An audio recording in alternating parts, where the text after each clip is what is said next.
Hello అండి, అందరు ఎలా ఉన్నారు? మేమైతే బాగున్నాం. మీరు కూడా బాగుండాలని కోరుకుంటూ ఈరోజు వీడియో అయితే మా ఇంట్లో అయితే ఆలు ఫ్రై అండి. సరే, అందరికీ వచ్చు, కానీ నా స్టైల్లో నేను ఎలా చేస్తానో చూపిస్తున్నాను.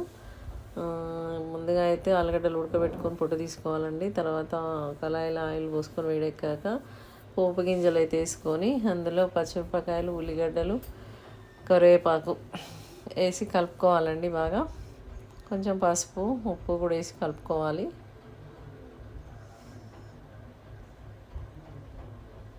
కలుపుకొని బాగా మగ్గనివ్వండి. దగ్గరికి అయ్యేంత వరకు కొంచెం మగ్గనివ్వాలి. ఎందుకంటే ఉల్లిగడ్డలు ఉడకాలండి, లేకపోతే అవి ఆలుగడ్డలు ఆల్రెడీ ఉడకబెట్టిన ఆలుగడ్డలు కాబట్టి ఇంకా తొందరనే అవుతుంది కర్రీ. ఇక ఇప్పుడైతే ఆలుగడ్డలు వేసేసిన అండి. కొద్దిసేపు మగ్గిన తర్వాత కారం అయితే వేసిన. ఇందాకనే ఉప్పు వేసిన కాబట్టి అవసరం లేదు, కారం ఒకటి వేసేసుకుంటే సరిపోయింది. ఈ కారాన్ని ఇలాగ వేసిన తర్వాత కారం స్మెల్ పోయేంత వరకు మగ్గనివ్వాలి. ఈలోపు అయితే నేను బెండకాయ ఫ్రై కూడా ఎట్లా చేస్తానో చూపిస్తాను అండి. ముందుగా అయితే కొంచెం జీలకర్ర, ఎల్లిపాయలు, కారం 3 కలిపి బాగా దంచాలండి. రోట్లో మెత్తగా నూరుకోవాలి.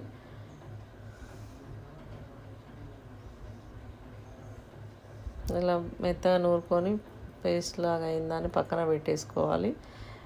పెట్టుకొని ఆలుగడ్డ ఫ్రై ఎంతవరకు వచ్చిందో చూద్దామండి. ఆల్రెడీ అయిపోయింది. ఇంకా కొత్తిమీర వేసుకొని దించేసుకోవడమే అండి. కొంచెం ధనియాల పొడి అయితే వేసిన నేనైతే వేసుకొని ఇక ఫైనల్గా అయితే ఆలు ఫ్రై ఇలా రెడీ అయిందండి. బాగుంటుంది టేస్ట్ మాత్రం. ఇంకా ఈ లోపు అయితే బెండకాయలు కూడా కట్ చేసుకుందామండి. బెండకాయలు కట్ చేసుకొని మొత్తం కట్టింగ్ అయిన తర్వాత కొంచెం కళాయిలో ఆయిల్ పోసుకొని డీప్ ఫ్రై కోసం ఎక్కువ పోసుకోవాలండి. పోసుకొని ఇలా బెండకాయలు వేసుకొని దగ్గరగా డీప్ ఫ్రై చేసుకోవాలి, ఈ కలర్ వచ్చేంత వరకు చేసుకొని మళ్ళీ ఉన్నాయి కూడా మిగతాయి కూడా కొంచెం కొంచెం వేసుకొని చేసుకోవాలండి. ఎందుకంటే ఒకేసారి అంటే కొంచెం అంత ఫ్రై అవ్వవు. ఇలా చేసుకున్న తర్వాత కొన్ని పల్లీలు కూడా అట్లాగే వేయించుకోవాలి ఆయిల్లోనే. పల్లీలు దూరగా అయిన తర్వాత తీసేసుకోవాలండి. తీసి బెండకాయలు వేసిన దాంట్లోనే దాంట్లోనే వేసేస్తే సరిపోతుంది. అలాగే కొంచెం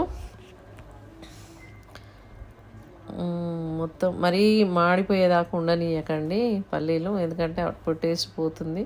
ఇప్పుడైతే కరివేపాకు కూడా ఫ్రై చేస్తున్నా అండి. నేనైతే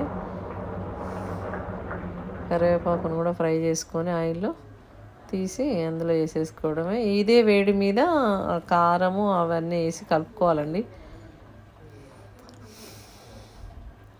ఎల్లిపాయ కారం మనం ఇందాక ఏదైతే దంచి పెట్టుకున్నామో అదే కారం ఇప్పుడు ఈ బెండకాయలు, పల్లీలు అందులో వేసేసి బాగా కలుపుకోవాలండి.